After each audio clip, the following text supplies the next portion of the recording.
ராலிமலை முருகனுக்கு அரோகரா. இன்னைக்கு நான் முருகப்பெருமான தரிசனம் பண்றதுக்காக வந்திருக்கேன். நம்ம முருகப்பெருமானுடைய தனிச்சிறப்பு என்ன அப்படின்னா, பல முனிவர்களும் ரிஷிகளும் தேவர்களும் இங்கே மரங்களாக விரவி முருகப்பெருமானை நோக்கி தவம் செஞ்சாங்க. அதனால இந்த மலைக்கு விரவி மலை அப்படின்னு பெயர் பெற்றது.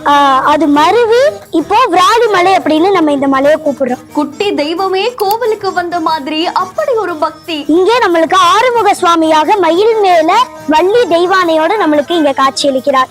இவ்வளவு சிறப்பு மிக்க திருக்கோவில் நம்ம விராலிமலை முருகப்பெருமானுடைய திருக்கோவில். விராலிமலை பத்தி இத்தனை விஷயங்கள் பேச முருகப்பெருமானே நெகிழ்ந்து போயிருப்பார்ல. மற்ற எல்லா முருகப்பெருமானுக்கும் இல்லாத ஒரு தனிச்சிறப்பு இங்க இருக்கு. அது என்னதுன்னா, நம்ம விராலிமலை முருகனுக்கு சுருட்டு நைவேத்தியம் இங்க வந்துட்டு வழங்கப்படும். முருகப்பெருமானுக்கு இங்க அருணகிரிநாதருக்கு முருகப்பெருமான் ஞான உபதேசம் செய்த இடங்கள்ல நம்ம விராலிமலையும் ஒன்று. வெற்றிவேல் முருகனுக்கு அரோகரா. புதுக்கோட்டை மாவட்டம் விராலிமலையில பிரசித்தி பெற்ற தெய்வங்கள்ல ஒன்றான ஸ்ரீ சுப்பிரமணிய சுவாமி திருக்கோவிலுமே இருக்கு. இந்த கோவில்ல மயில் மேல 6 முகத்தோட முருகப்பெருமான் வள்ளி தேவானையோட காட்சி அளிக்கிற மாதிரி இருப்பாரு. ரொம்பவும் பிரசித்தி பெற்ற இந்த கோவிலுக்கு ஆயிரக்கணக்கான பக்தர்கள் வந்து சுவாமி தரிசனம் மேற்கொள்றது வழக்கம். இந்த நிலையில தான் பக்தி பாடல்கள் பாடக்கூடிய சிறுமி தியா அவர்களுமே வந்திருக்காங்க. விராலிமலையில இருக்கக்கூடிய முருகனை தரிசனம் செய்துட்டு முருகன் பத்தின பாடல்களை பாடினது பலரையும் நிகழ்ச்சியில ஆழ்த்தி இருக்கு. அது மட்டும் இல்லாம விராலிமலையுடைய சிறப்புகளை பத்தி எடுத்துரைச்சிருக்காங்க. இந்த காட்சிகள் சமூக வலைத்தளங்கள்ல வைரலா பரவிட்டு இருக்கு. இந்த சின்ன வயசுல இப்படி ஒரு பக்தியான பலரும் நெகிழ்ந்து போயிருக்காங்க.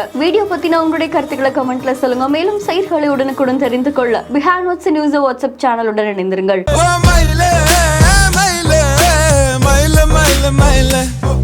இந்த வீடியோவை வழங்கியோர் கண்ணன் ரவி தயாரிப்புல நிதிஷ் சகாதேவ் இயக்கத்துல ஜீவா நடித்திருக்கும் ட்ரிபிள் டி வெற்றி நடை போடுகிறது.